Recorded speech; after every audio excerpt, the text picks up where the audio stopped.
Mahilig ka ba sa mga kababalagan? Halina't samahan niyo ako na tuklasin ito dito sa Lakbay sa Dilim.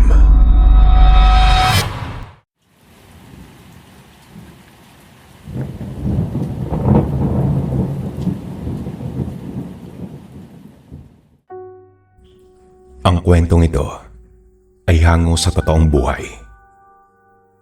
Hindi ako naniniwala sa salitang ulam at barang. Ito marahil ay sanhi ng pagiging galako. Hindi lamang dito sa Pilipinas, maging sa iba't ibang bansa. Sa edad na 21, ay nagsimula na akong makipagsapalaran sa ibang bansa gamit ang pagkakakilanlan ng ibang tao. Kaya mula noon mahigit 20 taon na halos ang inilaan ko sa pakikipagsapalaran sa labas ng bansa. Halos kaugalian na ng mga banyaga ang aking naging kaugalian, ngunit naroon pa rin naman ang ugaling Pilipino na siyang kinamulatan ko na aking isinasagawa. Nanatili pa rin sa akin ang pagmamahal, respeto at paniniwala ko na may Diyos tayo na siyang may lalang sa atin.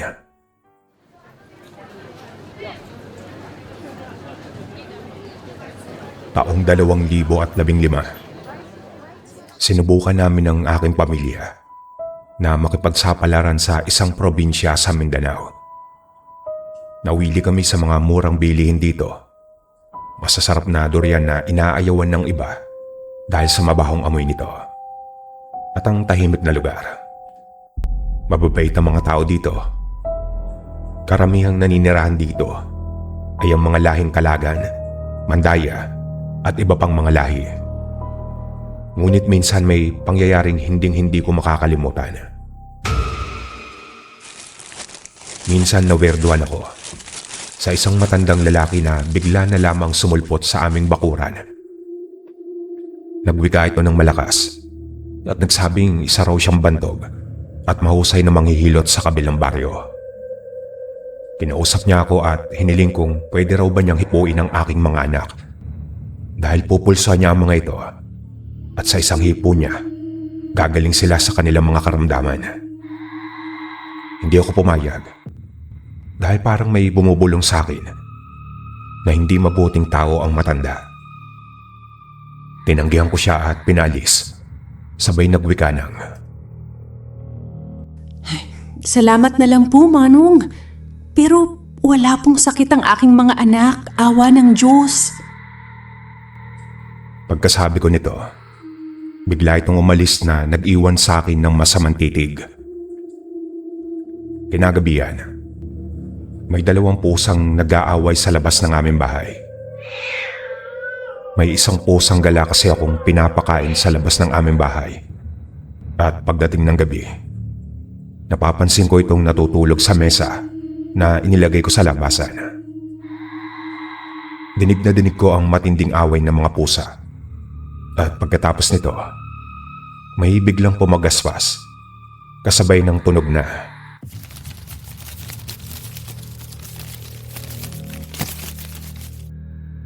Tapos ay pumailan lang ito paitaas at biglang naglaho. Bukod sa pangyayaring ito, may mga misteryong nakatago pa sa lugar na ito na hindi ko sukat akalain na personal kong mararanasan. Nagising na lamang ako na namimilipit sa sobrang sakit ng aking tiyan. Mawalang galang na po sa mga kumakain sa kasalukuyan. Habang nanginginig, nagsukay tayo po ako at sobrang nanghihina. Ang masaklap po nito, 2 musmos na bata lamang ang kasama ko sa loob ng bahay. Dahil kasalukuyang nasa laot ang aking asawa at nangingisda. Mabuti na lamang at may kasama siyang nagawa kong tawagan at pinalam ko sa kanila ang nangyayari sa akin. Dali-daling umuwi ang asawa ko at madilim na nang nakarating siya sa amin. Iniwan kong hindi nakalakang pintuan, kung kaya't malaya niyang nabuksan ang pinto. Diyos ko, mahal na paano ka? Makakatayo ka pa ba? Dadalhin kita sa albularyo. Alalang sabi ng aking asawa.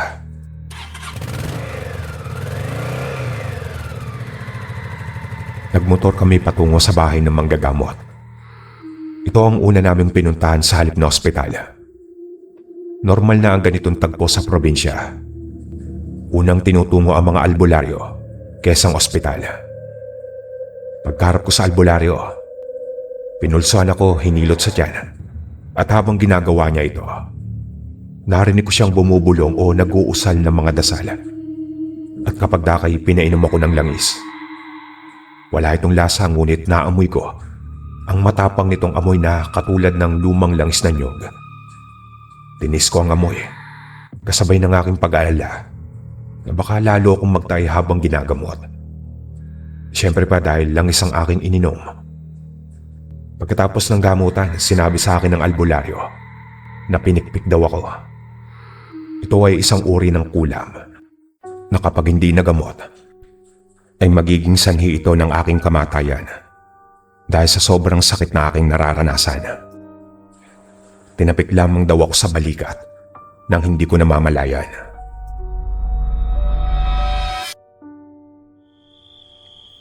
Ang may pakana nito sa iyo, Inday, ay nasa paligid lamang ng inyong tinitiran. May itinatago itong galit sa iyo. At dahil kabilugan ng buwan, nangangati sila. Pinagpapraktis ang kanya. Wika ng manggagamot. Kahit gayon pa man, hindi pa rin ako kumbinsido sa kabila ng mga naranasan ko at gumaling naman ako pagkatapos akong gamutin. Ngunit kulang pa rin ang aking paniniwala na sadya nga ba talagang may mga taong marunong makapanakit ng kanilang mga kapwa gamit ang kanilang taglay na karunungan. At natitiyak kong ito ay hindi karunungan na nanggagaling sa kabutihan.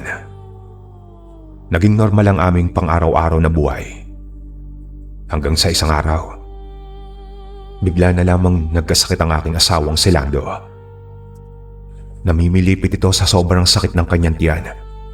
Giniginaw siya ng sobra-sobra dahil nanginginig ang buo niyang katawan. Ang taas ng kanyang lagnat at nahihirapan siyang huminga. Isinugod ko siya sa ospital, sobrang taas na kasi ng kanyang lagnat. Nanginginig siya at panay pagmamakaawa niyang kumutang ko siya ng marami. Mahal, giniginaw ako. Kumutan mo pa ako. Balutin mo pa ng dobling medya sa mga paa ko. Sobrang ginaw talaga. Pagmamakawa ng aking asawang si Lando. Nang makita ng doktor ang aking ginawa, natanggal niya ang kumot na inilagay ko sa aking asawa. At sa halip ay sinabihan ako. Napunasan ko siya ng malamig na bimpo. Dumaan sa maraming laboratory ang aking asawa. At lahat naman yun ay clear o negatibo sa anumang sakit. Kaya pagkatapos ng lahat, inilabas ko sa ospital ang aking asawa. Dala ang pag-asang magaling na nga ito. Makalipas ang ilang araw, umatake na ulit ang sakit ng aking asawang si Lando. Tulad ng dati yon, at yun pa rin ang kanyang naramdaman. Inilipat na namin siya ng ospital upang makuhanan ng ibang opinyon ng doktor. Ngunit iisang sinasabi at magkakatulad pa rin ang resulta ng mga laboratorio. Inuwi ko ulit ng bayang aking asawa dahil umayos na ang kanyang kalagayan. Isang gabi, habang mahimbing na natutulog ang aking magama, nagpasya akong magkusot ng ilang damit habang nagpapantok. Ayaw kasi akong dalawin ng antok. Iniisip ko ang mga pangyayari sa aming buhay. Tumawid ako ng kalsada dahil nasa tapat lamang ang tindahan. Bumili ako ng sabon na gagamitin ko sa paglalaba. Pagbalik ko sa aming bahay, nabigla ko dahil may biglang bumagsak na isang itim at malaking bagay.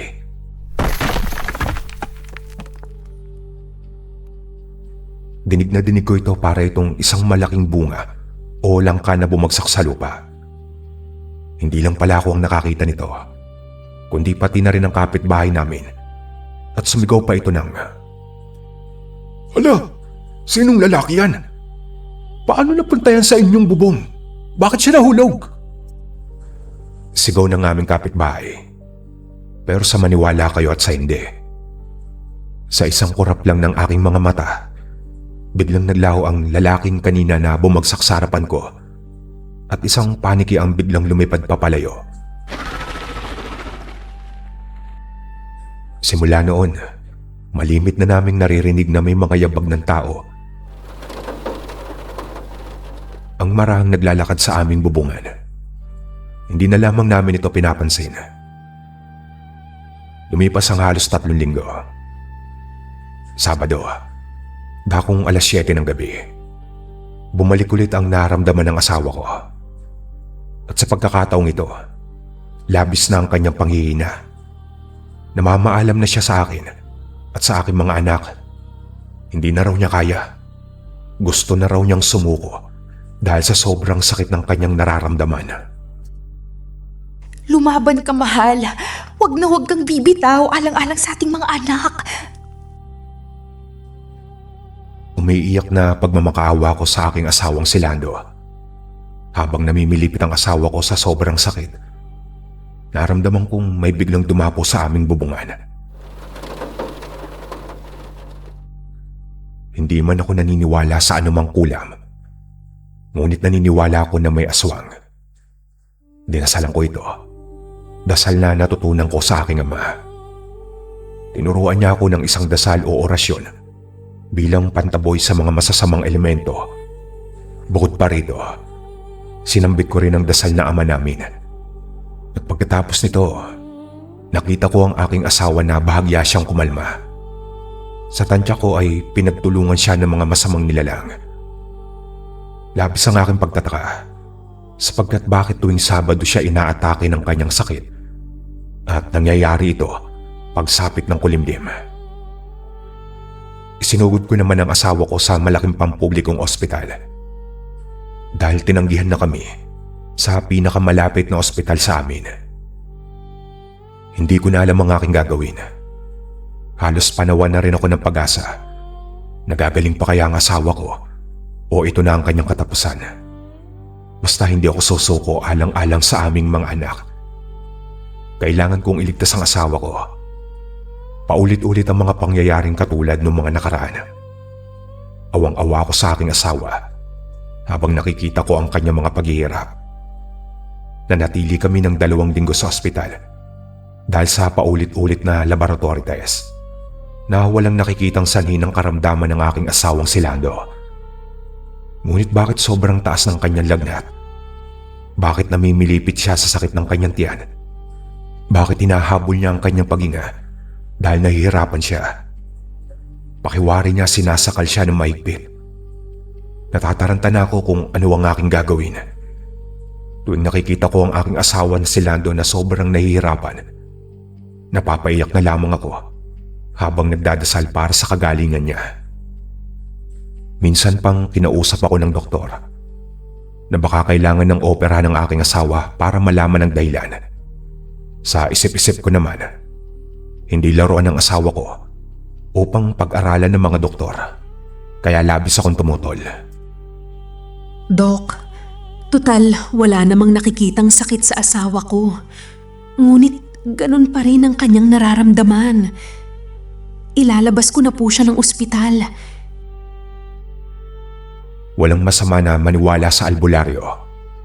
Wala namang mawawala sa akin kapag susubukan ko. Paano kung mawala ang asawa ko na hindi ko sinubukang iligtas ang kanyang buhay sa kahit anong paraan? Hindi ko kakakayanin mag-isa. Gabi nang inilabas namin ng ospital ang aking asawa. Kaya nagpalipas muna kami ng gabi sa bahay ng kanyang pinsan. Kinabukasan, madilim pa lamang ay nagtungo na kami sa manggagamot. Kahit madilim pa lamang, marami nang nakapila sa bahay ng albularyo. Nanggaling pa ang iba sa malalayong lugar. Nabalitaan di umano nila ang panggagamot nito at marami na ang mga gumaling. Hindi rin ito nanghihingi ng bayad sa mga nagpapagamot.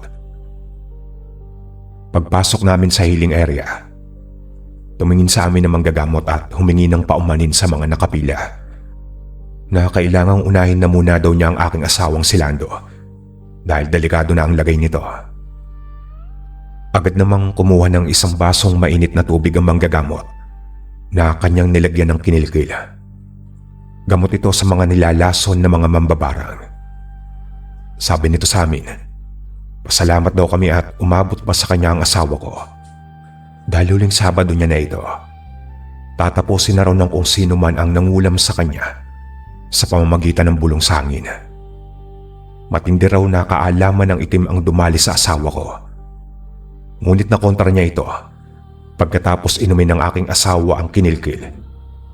Pinagpawisan siya ng malakit at halos maligo ito sa sariling pawis kasabay ng gamotang espiritual. Ipinainom din ng albularyo sa aking asawa ang mga halamang gamot. Marami ang kanyang ipinagbawal na kainin tulad ng mamantikang pagkain at mga malalansang isda, lalo na ang karne. Kailangan gulay lamang at piling isda sa loob ng 2 linggo. Habang ginagamot ang aking asawa, tinawagan ako ng aking hipag. Sinabi niya sa akin na tukoy na raw ng kanyang tiyuhin kung sino ang may kagagawan nito sa aking asawa. Hanggang sa natapos ang gamutan ng aking asawa at umuwi na kami sa aming lugar. Bumalik na sa normal ang kalusugan ng aking asawang si Lando at namuhay kami ng matiwasay. Makalipas ang 1 taon, nagpasya kaming dumalaw sa kanilang probinsya at nalaman namin na namatay na ang may kagagawan ng paglason sa kanya na ibinulong sa hangin. Kung ano ang naramdaman ng asawa ko noong si Lando, siya naman ang ipinaranas ng albularyo na nagbalik sa kanya ng ginawa nilang pagpapahirap at sa kasawiang palad, binawian ito ng buhay. Nakakalungkot mang isipin ngunit sa maniwala tayo at hindi, may mga totoo talagang pangyayari na nababalot ng misteryo tulad ng kulam, mga karunungang itim na ang Diyos lamang at ang makakaliwa ang siyang nakakaalam kung paano at gaano ito kabisa para sa mga taong tinatamaan. Ngunit sa kabilang banda, nariyan pa rin ang Diyos na siyang makapangyarihan sa lahat at walang makakatalo sa Kanya, sang-ayon sa ating pananampalataya. Hanggang dito na lang po ang ating kwento.